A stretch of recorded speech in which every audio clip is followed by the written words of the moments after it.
புதுச்சேரியில் கல்வி நிறுவனங்களை போதைப்பொருள் இல்லா வளாகங்களாக மாற்றுவதுடன் அவற்றை சுற்றியுள்ள 500 மீட்டர் சுற்றளவை போதையில்லா பகுதிகளாக அறிவித்து தீவிர கண்காணிப்பு மேற்கொள்ள நடவடிக்கை எடுக்க மாநில அளவிலான போதைப்பொருள் ஒருங்கிணைப்பு குழு கூட்டத்தில் முடிவு செய்யப்பட்டுள்ளது. போதைப்பொருள் ஒருங்கிணைப்பு மைய அமைப்பின் 11வது மாநில அளவிலான குழு கூட்டம் முதலமைச்சர் ரங்கசாமி தலைமையில் வணிக வரித்துறை கருத்தரங்கு அரங்கில் நடைபெற்றது. கூட்டத்தில் புதுச்சேரியில் போதைப் பொருள் தடுப்பு மற்றும் ஒழிப்பு நடவடிக்கைகளை மேலும் தீவிரப்படுத்துவது தொடர்பாக விரிவாக ஆலோசிக்கப்பட்டது. மேலும் கடந்த மாநில குழு கூட்டத்தில் எடுக்கப்பட்ட தீர்மானங்களில் செயலாக்க நிலை ஆய்வு செய்யப்பட்டதுடன் 2026 முதல் 2029 ஆண்டு வரையிலான 3 ஆண்டு போதைப் பொருள் தடுப்பு செயல் திட்டத்தை அமல்படுத்துவது குறித்தும் விவாதிக்கப்பட்டது. கல்வி நிறுவனங்களை போதைப் பொருள் இல்லா வளாகங்களாக உருவாக்குவதோடு கல்வி நிறுவனங்களை சுற்றியுள்ள 500 மீட்டர் சுற்றளவை போதை இல்லா மண்டலமாக அறிவித்து அந்த பகுதிகளில் தொடர் கண்காணிப்பு மேற்கொள்ளவும் கூட்டத்தில் முடிவு செய்யப்பட்டது. அத்துடன் போதைப் பொருள் கடத்தல் வலை அமைப்புகளை தொடர்ந்து கண்காணிப்பது, மாவட்ட அளவிலான கண்காணிப்பு குழுக்களின் செயல்பாடுகளை மேலும் வலுப்படுத்துவது, கிழக்கு கடற்கரை கடல்சார் எல்லை பகுதிகளில் கண்காணிப்பை தீவிரப்படுத்துவது, குற்ற செயல்கள் மூலம் ஈட்டப்பட்ட சொத்துக்கள் மற்றும் நிதி பரிவர்த்தனைகள் தொடர்பான விசாரணைகளை வலுப்படுத்துவது உள்ளிட்ட முக்கிய அம்சங்கள் குறித்தும் ஆலோசிக்கப்பட்டு தீர்மானங்கள் எடுக்கப்பட்டன. இந்த கூட்டத்தில் தலைமைச் செயலர் சரத் சௌகான், வளர்ச்சி ஆணையர் கிருஷ்ணமோகன் உப்பு, செயலர்கள் ஸ்மிதா சௌத்ரி, முகமது யாசின், மாவட்ட காவல்துறை துணைத் தலைவர் சத்திசுந்தரம், சென்னை மண்டல போதைப் பொருள் தடுப்பு பிரிவு உதவி இயக்குனர் அரவிந்த், அரசு அதிகாரிகள், பல்வேறு துறைகளின் தலைவர்கள் உள்ளிட்டோர் கலந்து கொண்டனர்.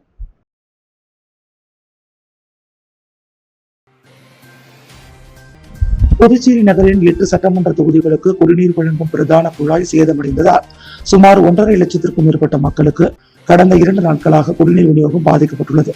இதையடுத்து குடிநீர் விநியோகத்தை உடனடியாக சீரமைக்க வலியுறுத்தி உருளையன்பேட்டை சட்டமன்ற உறுப்பினர் நேரு பொதுமக்களுடன் சட்டப்பேரவை வளாகத்தில் தர்ணா போராட்டத்தில் ஈடுபட்டதால் பரபரப்பு நிலவியது. புதுச்சேரி மாநிலத்தில் வீடுகளுக்கு எரிவாயு குழாய் பதிக்கும் பணிகள் நடைபெற்று வந்தபோது முத்திரையர்பாளையம் பகுதியில் இருந்து உப்பளம் நீர்த்தேக்க தொட்டிக்கு குடிநீர் கொண்டு செல்லும் பிரதான குழாய் எதிர்பாராத விதமாக சேதமடைந்தது. இதன் காரணமாக புதுச்சேரி நகரின் 8 தொகுதிகளில் சுமார் 1.5 லட்சத்திற்கும் அதிகமான மக்களுக்கு குடிநீர் விநியோகம் நேற்று முதல் நிறுத்தப்பட்டுள்ளது. தொடர்ந்து 2 நாட்களாக குடிநீர் கிடைக்காததால் பொதுமக்கள் கடும் அவதிக்குள்ளாகியுள்ளனர். இதையடுத்து தமிழக வெற்றி கழக கூட்டணி சார்பில் உருளையன்பேட்டை சட்டமன்ற உறுப்பினர் நேரு தனது தொகுதியை சேர்ந்த 50க்கும் மேற்பட்ட பொதுமக்களுடன் புதுச்சேரி சட்டப்பேரவை வளாகத்திற்கு வந்து சட்டப்பேரவை படிக்கட்டில் அமர்ந்து திடீர் தர்ணா போராட்டத்தில் ஈடுபட்டார். அப்போது சேதமடைந்துள்ள குடிநீர் குழாயை உடனடியாக சீரமைத்து பாதிக்கப்பட்ட அனைத்து பகுதிகளுக்கும் குடிநீர் விநியோகத்தை விரைவாக மீண்டும் தொடங்க அரசு நடவடிக்கை எடுக்க வேண்டும் என்று அவர் வலியுறுத்தினார். இந்த திடீர் தர்ணா போராட்டத்தால் சட்டப்பேரவை வளாகத்தில் பரபரப்பு ஏற்பட்டது. இதையடுத்து தற்காலிக சபாநாயகர் அன்பழகன் சட்டமன்ற உறுப்பினர் நேருவை தனது அலுவலகத்திற்கு அழைத்து பேச்சுவார்த்தை நடத்தினார். அப்போது புதுச்சேரியில் இதுபோன்ற குடிநீர் குழாய் உடைப்பு சம்பவங்கள் தொடர்ந்து நடைபெற்று வருவதாகவும் அதிகாரிகளின் அலட்சியமான செயல்பாடுகளே இதற்கு காரணம் என்றும் அதிகாரிகள் போர்க்கால அடிப்படையில் செயல்பட வேண்டும் என்றும் சட்டமன்ற உறுப்பினர் நேரு வலியுறுத்தினார். தொடர்ந்து நடைபெற்ற பேச்சுவார்த்தையில் குடிநீர் வாரிய அதிகாரிகள் சேதமடைந்த குழாயை விரைந்து சீரமைத்து குடிநீர் விநியோகத்தை மிக விரைவில் மீண்டும் தொடங்க நடவடிக்கை எடுக்கப்படும் என்று உறுதியளித்தனர். இதையடுத்து போராட்டத்தில் ஈடுபட்ட பொதுமக்களும் சட்டமன்ற உறுப்பினர் நேருவும் போராட்டத்தை கைவிட்டு அங்கிருந்து கலைந்து சென்றனர்.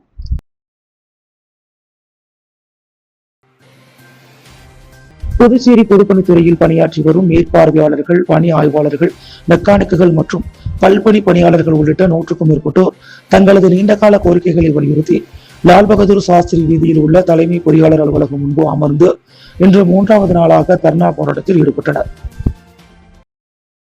பொதுப்பணித்துறையில் 400க்கும் மேற்பட்டோர் பணியாற்றி வரும் நிலையில் 40 ஆண்டுகளுக்கும் மேலாக பணியாற்றி வரும் பணி ஆய்வாளர்கள் மற்றும் மெக்கானிக்குகளுக்கு இதுவரை பதவி உயர்வு வழங்கப்படவில்லை என ஊழியர்கள் குற்றம் சாட்டினர்.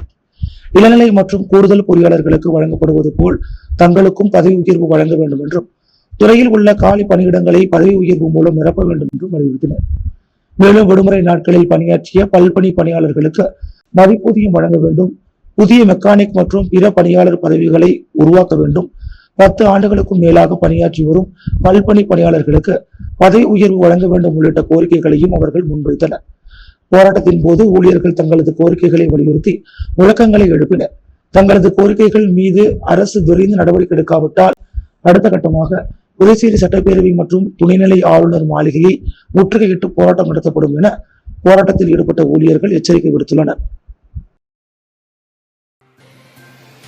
லாஸ்பேட்டை தொகுதியில் சிமெண்ட் சாலை அமைக்கும் பணிகளை அமைச்சர் வி பி சிவக்கொழுந்து நேரில் சென்று ஆய்வு மேற்கொண்டார். புதுச்சேரி லாஸ்பேட்டை தொகுதிக்குட்பட்ட சாந்தி நகர், பாண்டியன் வீதி மற்றும் கட்டபொம்மன் வீதிகளில் பொதுப்பணித்துறை சார்பில் நடைபெற்று வரும் சிமெண்ட் சாலை அமைக்கும் பணிகளை தொகுதி சட்டமன்ற உறுப்பினரும் அமைச்சருமான வி பி சிவக்கொழுந்து நேரில் பார்வையிட்டு ஆய்வு செய்தார். அப்போது சாலை பணிகளின் தரம் மற்றும் முன்னேற்றம் குறித்து அதிகாரிகளிடம் கேட்டறிந்த அமைச்சர் பணிகளை விரைந்து முடித்து பொதுமக்கள் பயன்பாட்டிற்கு கொண்டு வர தேவையான நடவடிக்கைகளை மேற்கொள்ளுமாறு அதிகாரிகளுக்கு அறிவுறுத்தினார். தொடர்ந்து அப்பகுதி மக்களை சந்தித்து சாலை பணிகள் மற்றும் அடிப்படை வசதிகள் தொடர்பான கோரிக்கைகளையும் கேட்டறிந்தார்.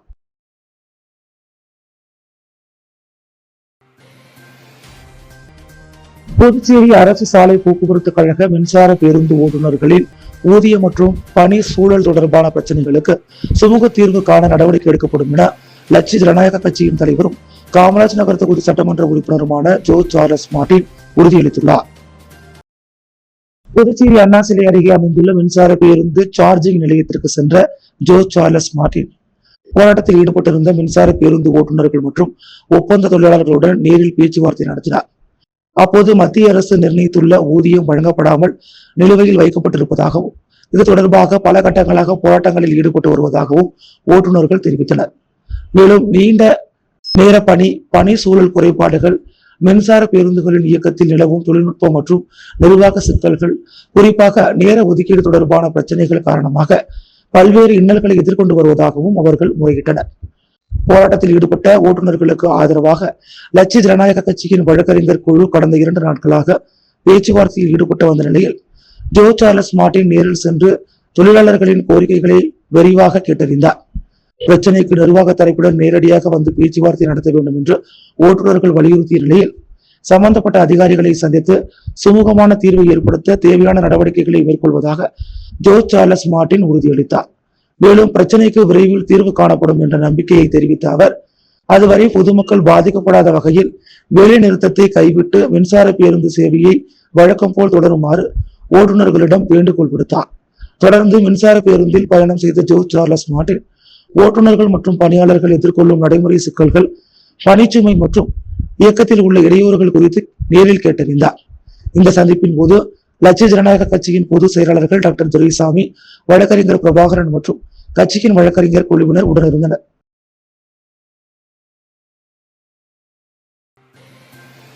பாஜக நகர மாவட்ட தொகுதிகளுக்கான பயிற்சி முகாம் நகர மாவட்ட தலைவர் சக்தி கிருஷ்ணராஜ் தலைமையில் நடைபெற்றது.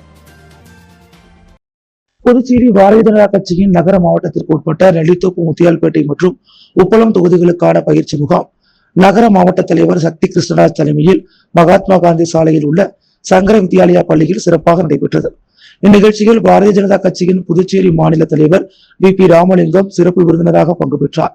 இந்நிகழ்ச்சியில் இந்த 3 தொகுதிக்குட்பட்ட மாநில மாவட்ட அணி பிரிவு நிர்வாகிகள் கலந்து கொண்டனர். அரியாங்குப்பம் கொம்யூன் வீட்டு வசதி கூட்டுறவு கடன் சங்கத்தின் புதிய நிர்வாகிகள் பதவியேற்பு விழா சட்டமன்ற உறுப்பினர் ஐயப்பன் தலைமையில் நடைபெற்றது. அரியாங்குப்பம் கொம்யூன் வீட்டு வசதி கூட்டுறவு கடன் சங்கத்தின் புதிய நிர்வாகிகள் தேர்வு இன்று நடைபெற்றது.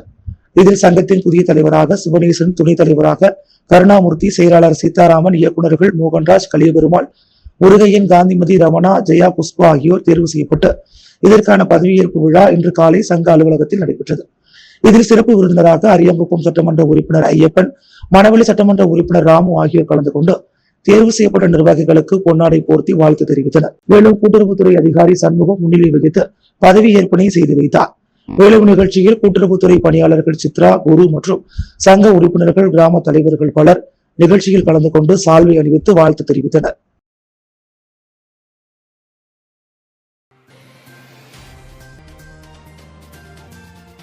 விழுப்புரம் மாவட்டம் அரியந்தாங்கல் ஸ்ரீ விஷ்ணு துர்காம்பிகை ஆலயத்தில் உலக நலனிற்காக நடைபெற்ற 192வது பௌர்ணமி பூஜை சிறப்பு யாகத்தில் திரளான பக்தர்கள் பங்கேற்று சுவாமி தரிசனம் செய்தனர். விழுப்புரம் மாவட்டம் மரக்காணம் வட்டம் பிரம்மதேசம் அஞ்சல் அரியந்தாங்கல் கிராமத்தில் உள்ள ஸ்ரீ விஷ்ணு துர்காம்பிகை ஆலயத்தில் உலக மக்களின் நலனிற்காக 192வது பௌர்ணமி பூஜை மற்றும் சிறப்பு யாகம் விமர்சையாக நடைபெற்றது. இதையொட்டி அம்மனுக்கு பால், தேன், தயிர், சந்தனம் உள்ளிட்ட பொருட்களால் சிறப்பு அபிஷேகம் மற்றும் 1008 அர்ச்சனை நடைபெற்றது. மாலையில் பக்தி பஜனை நிகழ்ச்சியை தொடர்ந்து இரவில் யாகசாலையில் வேத மந்திரங்கள் முழங்க சிறப்பு பௌர்ணமியாக நடைபெற்றது. தொடர்ந்து மலர் அலங்காரத்தில் அருள்பாலித்த ஸ்ரீ விஷ்ணு துர்காம்பிகை அம்மன் ஆலயத்தை வலம் வந்து ஊஞ்சல் சேவையில் பக்தர்களுக்கு அருள் பாலித்தார். பின்னர் பக்தர்களுக்கு அன்னதானம் வழங்கப்பட்டது. ஒவ்வொரு மாதமும் நடைபெறும் இந்த பௌர்ணமி பூஜை உலக நலன் மற்றும் மக்களின் நல்வாழ்விற்காக நடத்தப்பட்டு வருவதாக அம்பாள் வழியில் தவத்திரு சிவஞான மணிபாலா துர்க்கை சித்தர் தெரிவித்தார். இந்த நிகழ்ச்சியில் புதுச்சேரி, சென்னை, விழுப்புரம், செங்கல்பட்டு, திண்டிவனம், மரக்காணம், காஞ்சிபுரம், கடலூர் உள்ளிட்ட பல்வேறு பகுதிகளிலிருந்து ஏராளமான பக்தர்கள் கலந்து கொண்டு அம்மனை தரிசித்து வழிபட்டனர். புதுச்சேரி நெட்டப்பாக்கம் கொம்யூனுக்கு உட்பட்ட ஏரிப்பாக்கத்தில் செயல்பட்டு வரும் MRF தொழிற்சாலையில் பணி நிரந்தரம் உள்ளிட்ட பல்வேறு கோரிக்கைகளை வலியுறுத்தி தொழிலாளர்கள் மேற்கொண்டு வரும் உள்ளிருப்பு போராட்டம் இன்று 3வது நாளாகவும் நீடித்து வருகிறது. கடந்த 2021ஆம் ஆண்டு நேரடி தேர்வு மூலம் பணியில் சேர்ந்த 65 தொழிலாளர்கள் நிறுவனத்தின் நடைமுறையின்படி 42 மாதங்கள் பணியாற்றிய பின்னர் பணி நிரந்தரம் வழங்கப்பட வேண்டும் என தெரிவிக்கின்றனர். ஆனால் 5 ஆண்டுகள் கடந்தும் இதுவரை பணி நிரந்தரம் வழங்கப்படவில்லை என அவர்கள் குற்றம் சாட்டுகின்றனர். இது குறித்து பலமுறை தொழிற்சாலை நிர்வாகத்திடம் கோரிக்கை விடுத்தும் எந்தவித முன்னேற்றமும் ஏற்படாததால் பணி நிரந்தரம் வழங்க வேண்டும், சம வேலைக்கு சம ஊதியம் வழங்க வேண்டும், சட்டவிரோத அப்ரண்டிஸ் முறையை ரத்து செய்ய வேண்டும், பழிவாங்கும் நடவடிக்கைகளை கைவிட வேண்டும் உள்ளிட்ட பல்வேறு கோரிக்கைகளை வலியுறுத்தி தொழிலாளர்கள் தொழிற்சாலை வளாகத்திலேயே உள்ளிருப்பு போராட்டத்தில் ஈடுபட்டு வருகின்றனர். இதனிடையே போராட்டத்தில் ஈடுபட்டுள்ள தொழிலாளர்களுக்கு ஆதரவாக அவர்களது குடும்பத்தினரும் உறவினர்களும் தொழிற்சாலை நுழைவு வாயில் முன்பு அமைதியான தர்ணா போராட்டத்தில் ஈடுபட்டனர். அப்போது காவல்துறையினர் தங்களை அநாகரிகமாக பேசி அப்புறப்படுத்த முயன்றதாக அவர்கள் குற்றம் சாட்டினர். மேலும் உள்ளிருப்பு போராட்டத்தில் ஈடுபட்டு வரும் தொழிலாளர்களுக்கு போதுமான மின்சார வசதி மற்றும் உணவு வசதி இல்லாததால் கடும் சிரமத்தை எதிர்கொண்டு வருவதாகவும் மனிதாபிமான அடிப்படையில் இந்த பிரச்சனைக்கு உடனடியாக தீர்வு காண வேண்டும் என்றும் உறவினர்கள் வலியுறுத்தினர். பணி நிரந்தரம் வழங்கப்படும் வரை போராட்டத்தை கைவிடப் போவதில்லை என தொழிலாளர்கள் உறுதியாக தெரிவித்துள்ளனர். தொழிலாளர்களின் வாழ்வாதாரத்தை கருத்தில் கொண்டு புதுச்சேரி அரசு நேரடியாக தலையிட்டு தொழிற்சாலை நிர்வாகத்துடன் பேச்சுவார்த்தை நடத்தி விரைவில் சுமூகமான தீர்வு ஏற்படுத்த வேண்டும் என்றும் அவர்கள் கோரிக்கை விடுத்துள்ளனர். 3வது நாளாக போராட்டம் தொடர்வதால் எந்தவித அசம்பாவிதமும் ஏற்படாத வகையில் தொழிற்சாலை வளாகம் மற்றும் சுற்று வட்டார பகுதிகளில் காவல்துறையினர் பாதுகாப்பு பணியில் ஈடுபடுத்தப்பட்டுள்ளனர். தொழிலாளர்கள் மற்றும் நிர்வாகம் இடையேயான பேச்சுவார்த்தை மூலம் விரைவில் தீர்வு எட்டப்படுமா என்ற எதிர்பார்ப்பு நிலவி வருகிறது. அக்ஷய பாத்திரா உணவு தயாரிப்பு மையம் பள்ளி மற்றும் தொழில்நுட்ப பல்கலைக்கழகத்தில் ஆய்வு மேற்கொண்ட ஜோர்ஜ் சார்லஸ் மார்டின் புதுச்சேரி வளர்ச்சி குறித்த ரைசிங் புதுச்சேரி நூலினை துணைவேந்தருக்கு வழங்கினார்.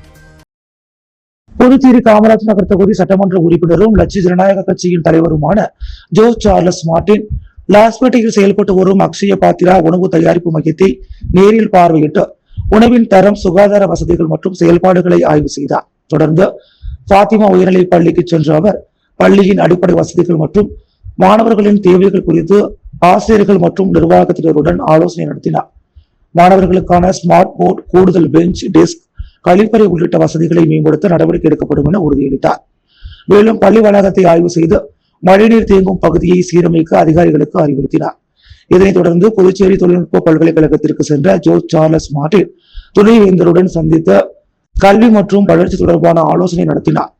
பின்னர் பல்கலைக்கழகத்தில் அட்டல் இன்குபேஷன் சென்டரை பார்வையிட்டு மாணவர்கள் உருவாக்கிய புதுமையான அறிவியல் மற்றும் தொழில்நுட்ப கண்டுபிடிப்புகளை பாராட்டியதுடன் புதுச்சேரி வளர்ச்சி குறித்த ரைசிங் புதுச்சேரி நூலையும் துணைவேந்தருக்கு வழங்கினார்.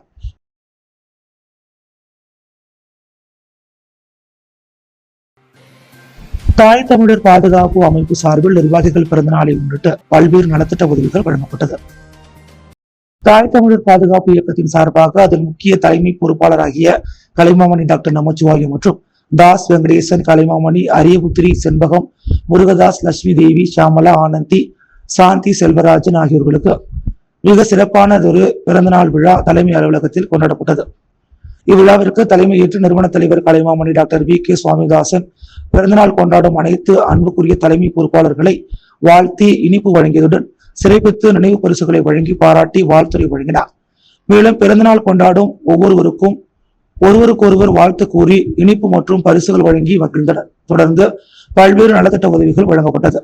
விழா ஏற்பாட்டினை தாய் தமிழர் பாதுகாப்பு இயக்கம் செய்திருந்தது. அனைவருக்கும் மகளிர் தலைவி கல்பனா பிறந்தநாள் சிறப்பு பரிசு வழங்கி சிறப்பித்தார். விழா இறுதியில் பாரதி கலந்து கொண்டு சிறப்பித்த அனைவருக்கும் நன்றி கூறினார். விழா துவக்கத்தில் மறைந்த குரவலர் சிமோன் பிரபாவதி திரைப்பட இயக்குனர் பாரதி ராஜாவிற்கும் பன்முக படைப்பாளி பாக்கியராஜிற்கும் 2 நிமிடம் மௌன அஞ்சலி செலுத்தப்பட்டது.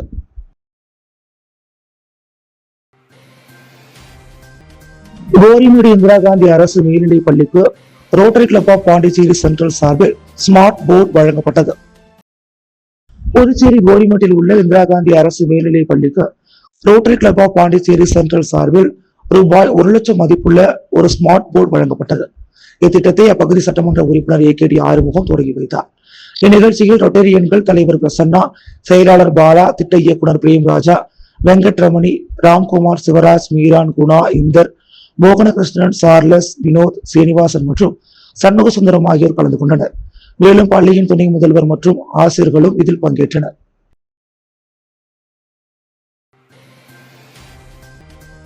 உலக முதலியார் பிள்ளைமார் சங்க தலைவர் பிறந்தநாளை முன்னிட்டு அன்னதானம் உள்ளிட்ட பல்வேறு நலத்திட்ட உதவிகள் வழங்கப்பட்டது. உலக முதலியார் பிள்ளைமார் சங்க தலைவர் ஸ்ரீதர் பிள்ளையின் பிறந்த நாளை முன்னிட்டு அன்னதான நிகழ்ச்சி சிறப்பாக நடைபெற்றது. நிகழ்ச்சியில் பாஜக அலுவலக பொறுப்பாளர் ரவிச்சந்திரன், மாநில மகளிர் அணி தலைவர் சித்ரா தேவி ஆகியோர் சிறப்பு விருந்தினராக கலந்து கொண்டு அன்னதானத்தை வழங்கினர். மேலும் மாநில நிர்வாகிகள் காமராஜ் நகர் ராஜா, சிவகுமார், சீனிவாசன் உள்ளிட்டோர், உலக முதலியார் பிள்ளையார் சங்க நிர்வாகிகள், உறுப்பினர்கள், பொதுமக்கள் என திரளானோர் கலந்து கொண்டு நிகழ்ச்சியை சிறப்பித்தனர். சங்க தலைவரின் பிறந்த நாளை முன்னிட்டு ஏராளமான பொதுமக்களுக்கு அன்னதானம் வழங்கப்பட்டதுடன் பல்வேறு நலத்திட்ட உதவிகள் வழங்கப்பட்டது. மேலும் சமூக சேவை மற்றும் ஒற்றுமையை வலியுறுத்தும் வகையில் நிகழ்ச்சி நடைபெற்றது. தொடர்ந்து 45 அடி சாலையில் உள்ள தனியார் ஹோட்டலில் கேக் வெட்டி தலைவர் ஸ்ரீதர் பிள்ளையின் பிறந்தநாள் விழா கொண்டாடப்பட்டது. இதில் சங்க உறுப்பினர்கள், நண்பர்கள் உள்ளிட்ட பலர் கலந்து கொண்டு ஸ்ரீதர் பிள்ளைக்கு பொன்னாடை போற்றி பூங்கொத்து கொடுத்து வாழ்த்துக்களை தெரிவித்தனர். அரியாங்குப்பம் PCB நகரில் எழுந்தருளியுள்ள ஸ்ரீ முத்தாலம்மன் ஆலயத்தில் சிறப்பு பூஜைகளுடன் சுவாமி வீதி உலா சிறப்பாக நடைபெற்றது. அரியாங்குப்பம் PCB நகரில் எழுந்தருளியிருக்கும் அருள்மிகு ஸ்ரீ முத்தாலம்மன் ஆலயத்தின் 71ஆம் ஆண்டு சடல் உற்சவம் கடந்த 22ஆம் தேதி துவங்கி சிறப்பாக நடைபெற்று வந்தது. இதில் முக்கிய விழாவான நேற்று காலை சடல் உற்சவம் சிறப்பாக நடைபெற்றது. அதனைத் தொடர்ந்து நேற்று மாலை ஊரணி பொங்கலுக்கு அம்மனுக்கு சிறப்பு பூஜைகள் நடைபெற்றது. தொடர்ந்து இரவு காத்தவராயன் சுவாமிக்கு கும்பம் கொட்டி படையிலிட்டு பொதுமக்களுக்கு பிரசாதங்கள் வழங்கப்பட்டது. இவ்விழாவில் சிறப்பு விருந்தினராக அரியாங்குப்பம் சட்டமன்ற உறுப்பினர் ஐயப்பன், காங்கிரஸ் மாநில செயலாளர் விஜயலட்சுமி ஜெயமூர்த்தி ஆகியோர் கலந்து கொண்டு சுவாமி தரிசனம் செய்தனர். இதில் ஆலய நிர்வாகிகள் சார்பில் சிறப்பு விருந்தினர்களுக்கு பரிவட்டம் கட்டி மாலை அணிவித்து மரியாதை செலுத்தப்பட்டது. அதனைத் தொடர்ந்து இரவு அம்மனின் திருவீதி உலா காட்சி நடைபெற்றது. இதில் ஏராளமான பக்தர்கள் கலந்து கொண்டு சுவாமி தரிசனம் செய்து வழிபட்டனர். இந்நிகழ்ச்சிக்கான ஏற்பாடுகளை PCB நகர் ஆலய விழா குழுவினர், கிராமவாசிகள், பஞ்சாயத்தார்கள் மற்றும் இளைஞர்கள் சிறப்பாக செய்திருந்தனர். அன்றாட செய்திகளை உடனுக்குடன் தெரிந்து கொள்ள பாண்டி ஹெட்லைன்ஸ் சேனலுக்கு சப்ஸ்கிரைப் செய்து கொள்ளுங்கள்.